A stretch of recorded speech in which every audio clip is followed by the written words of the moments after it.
और circuit house में हमारा पार्टी से, हमारा केंद्रीय नेतृत्वकर्ता से पूछिए, कोल्हान का मीटिंग हम लोग को बुलाया था, हम लोग कहाँ जाएंगे, रांची में बैठेंगे तो कुछ काम भी हो जाएगा, अपना अपना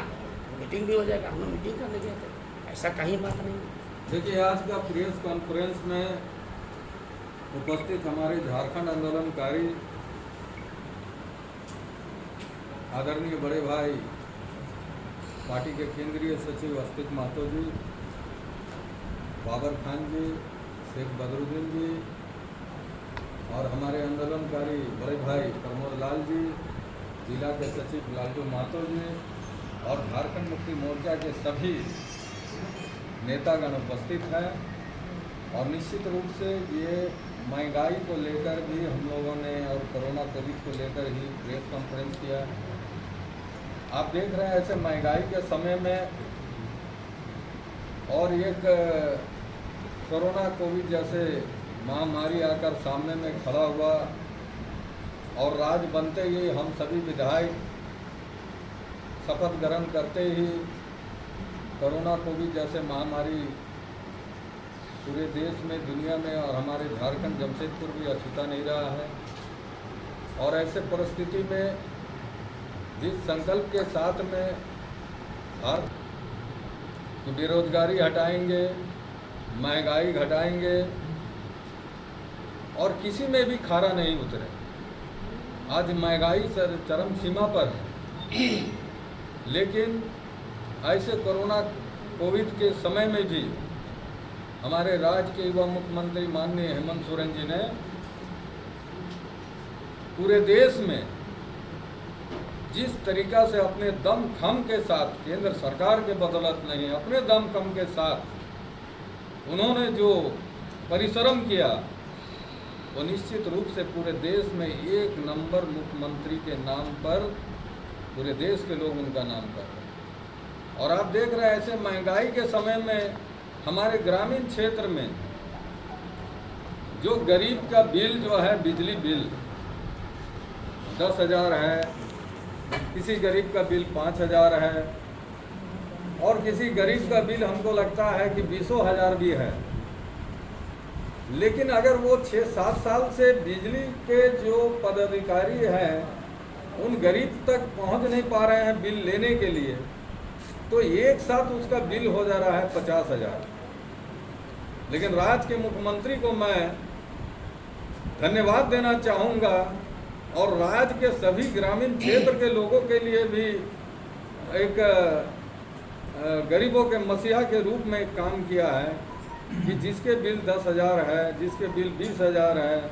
जिसका चक्रवृद्धि ब्याज लेकर अगर जिसका बिल 50,000 रुपया हो गया है, मात्र 10,000 ही बिल है उसका जायज, तो 40,000 बिल माफ होगा और 10,000 उसको जो है 4 इंस्टॉलमेंट में, 6 इंस्टॉलमेंट में देने का जो योजना राज्य के मुख्यमंत्री बनाया, ये झारखंड राज्य के लिए इतिहास है। इससे पहले भी कई सरकार आए लेकिन किसी ने ऐसा काम करके नहीं दिखाया। और ये राज्य, सही बात है कि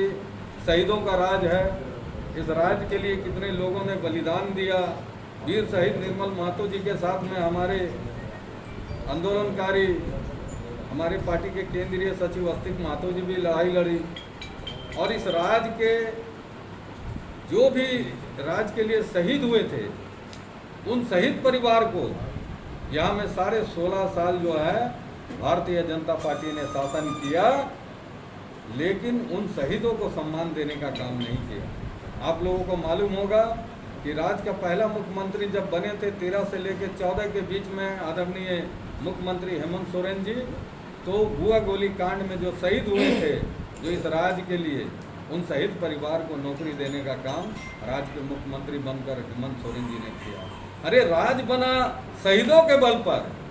और आज यहाँ में जो भारतीय जनता पार्टी शासन किए, किसके बदौलत शासन किए? क्या भारतीय जनता पार्टी ने झारखंड अलग राज लिया? झारखंड मुक्ति मोर्चा के सभी आंदोलनकारी ने लड़कर झारखंड अलग राज लिया, तब जाकर झारखंड राज्य बना। और सभी जो भी यहाँ में भारतीय जनता पार्टी का मुख्यमंत्री बने हैं उन लोगों तो गरीब, उन सभी को तो हमारे पूजनीय बाबा गुरुजी के पैर चरण धोकर उसका पानी पीना चाहिए, क्योंकि उनके बदौलत राज बना, तब जाकर इन लोग राज्य के मुख्यमंत्री बने और मंत्री बने। आज महंगाई चरम सीमा पर है, जब प्याज का दाम बढ़ता है, गैस सिलेंडर का दाम बढ़ता है, तो स्मृति ईरानी जैसे जो है नेता जो है चूड़ी लेकर सिलेंडर लेकर आंदोलन करते हैं। और आज गैस सिलेंडर का दाम इतना बढ़ गया है, आज वो सब गैप हो गए हैं। और हिंदू मुस्लिम के नाम पर राजनीतिक करने का अब इन लोगों का समय खत्म हो गया है। बंगाल में हिंदू के नाम पर राजनीतिक किया, उसकी औकात पता चल गई। अभी तो ये लोग अंदर अंदर में जितने भी आरएसएस के लोग बैठकर मीटिंग कर रहे हैं कि मोदी के नाम पर अब कहीं चुनाव नहीं कराएंगे, क्योंकि मोदी के नाम पर अब चुनाव कराने के बाद में बंगाल जैसा हश्र जो है यूपी को भी देखने मिलेगा, पंजाब में भी देखने को मिलेगा और हरियाणा में भी देखने मिलेगा। और मैं एकदम दावे के साथ कह रहा हूँ कि अगर एक टेम्पू चलाने वाले से भी आप अगर पूछिएगा कि अगली सरकार किसकी बनने चाहिए, तो उन्होंने लोगों का कहना एक ही होता है कि राज्य में केंद्र में अगर सरकार तो कांग्रेस का ही अच्छा है। ये बीजेपी की सरकार पूंजीपतियों की सरकार है और गरीबों की खून चूसने वाली सरकार है। आप लोग बताइए, राम मंदिर के नाम की बात करते हैं। राम मंदिर के नाम से अगर हम पूरे देश के अगर जनता की हम अगर आंकड़ा करें तो 125 करोड़ जनता है। अगर उसमें से अगर मान लीजिए कि 50 करोड़ अगर मैंने 50 करोड़ लोग अगर चंदा दिए होंगे, तो उस चंदा का आंकड़ा भारतीय जनता पार्टी दिखाए, और नहीं तो उस चंदा को ये लोग मद मतरा